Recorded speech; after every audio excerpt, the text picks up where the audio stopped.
Sir Jai Hind, colonel Dinesh Sharma sir. Jai Hind, बहुत बहुत शुक्रिया समय देने के लिए। Thank you sir. Jai Hind Rajesh, thank you very much for calling me on your channel again. Lots of thanks sir, आपने समय निकाला मेरे लिए, मेरे व्यूअर्स के लिए, इसके लिए दिल से शुक्रिया सर। सर 2 से 3 अहम इशू थे जिनके ऊपर मुझे बातचीत करनी थी। पहला तो अहम इशू अग्निवीर भाइयों से जुड़ा हुआ है, क्योंकि वो लगातार मुझसे मांग करते हैं सर कि आप हमारी आवाज उठाते रहिए। ऑपरेशन सिंदूर में 3 से 4 हजार अग्निवीर ने काम किया और उन्होंने दिखाया कि वो किसी अव्वल सोल्जर से कम नहीं है। बहुत बेहतरीन काम किया उन्होंने। तो क्या एक उम्मीद अब भारत सरकार से हम कर सकते हैं, क्योंकि 2026 नजदीक आता जा रहा है, कि सरकार कोई बड़ा फैसला हमारे अग्निवीर भाइयों के लिए ले। और दूसरा पॉइंट जो मैं आपसे समझना चाहूंगा सर, कि एक वीडियो आपने भी देखा, मैंने भी देखा, कि जहां पर कई इंस्टीट्यूट, कई एकेडमी चल रही है फौज में भर्ती कराने के नाम पर, अग्निवीर में भर्ती कराने के नाम पर, सीएपीएफ में भर्ती कराने के नाम पर, और वहां पर ट्रेनिंग के नाम पर बच्चों का शोषण किया जा रहा है। डंडों से पीटा जा रहा है, गड्ढों में बच्चों को गिराया जा रहा है। ऐसा दिखाया जा रहा है जैसे कोई कमांडो ट्रेनिंग जो है, एनएसजी कमांडो या पैरा कमांडो की ट्रेनिंग भर्ती होने से पहले इन बच्चों को दी जा रही है, जो मुझे लगता है कि एक खिलवाड़ है।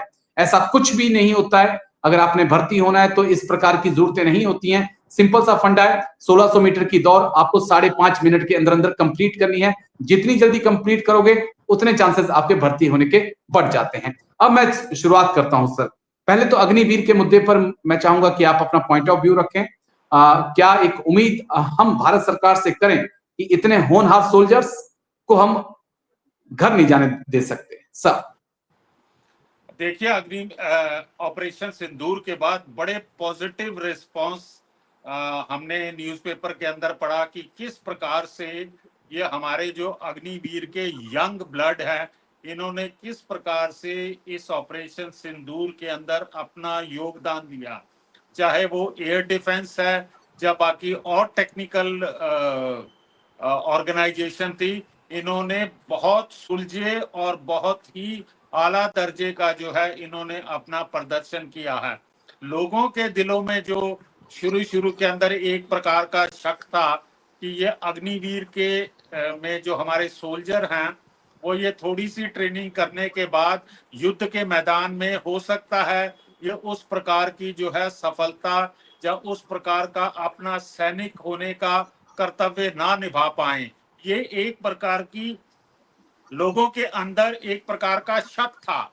लेकिन मैं बड़े गर्व के साथ कह सकता हूं कि जिस प्रकार से मैंने अखबारों में पढ़ा है कि ये अग्निवीरों ने किस आला दर्जे की अपनी सैनिक कौशलता का मिसाल कायम की है, तो ये एस्पेक्ट खत्म हो जाता। अब आपका दूसरा था कि अभी जो है भारत सरकार को इन लोगों के बारे में बहुत ही कोई पॉजिटिव डिसीजन लेना चाहिए, क्योंकि 2026 के अंदर जो है हमारा पहला लॉट जो है बच्चों का, ये अपनी 4 साल की सर्विस पूरी करके आ जाएगा। तो मैं स्ट्रांगली भारत सरकार से एक एक्स कर्नल होने के नाते अपील करूंगा कि इनके बारे में कोई पॉजिटिव डिसीजन लिया जाए, जल्दी से जल्दी डिसीजन लिया जाए।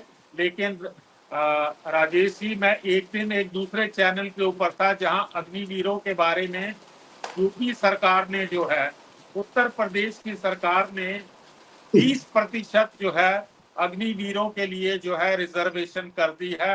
हर डिपार्टमेंट के अंदर 20% जो है अग्निवीरों को लिया जाएगा, चाहे वो पुलिस है, फॉरेस्ट डिपार्टमेंट है, बैंक है। मेरा कहने का मतलब यह है कि उत्तर प्रदेश के अंदर हर डिपार्टमेंट के अंदर उन्होंने 20% अग्निवीरों के लिए रिजर्वेशन कर दी है। ये वहां के मुख्यमंत्री योगी आदित्यनाथ जी ने पब्लिकली ये अनाउंस किया है कि हम 20% जो है जो अग्निवीर होंगे उनको हम एब्जॉर्ब करेंगे।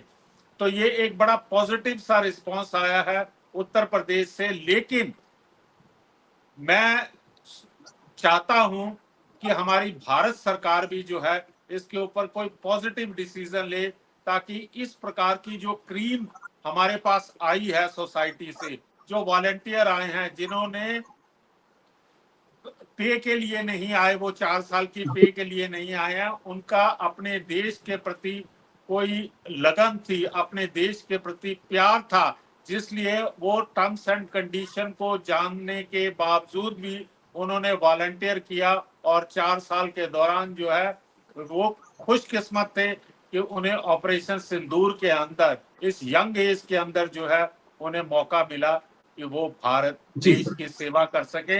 अब ये देश का कर्तव्य है कि हम उनके बारे में भी कुछ सोचें। जी बिल्कुल सर, मैं बहुत थैंक यू सर, आपने वो बातें बोली जो मेरे दिल को आज छू गई हैं। शुक्रिया सर इसके लिए। बाकी स्टेट गवर्नमेंट की बात रही तो स्टेट में कितनी बेरोजगारी है वो आपको हमें पता ही है, हमसे छुपे नहीं है चीजें।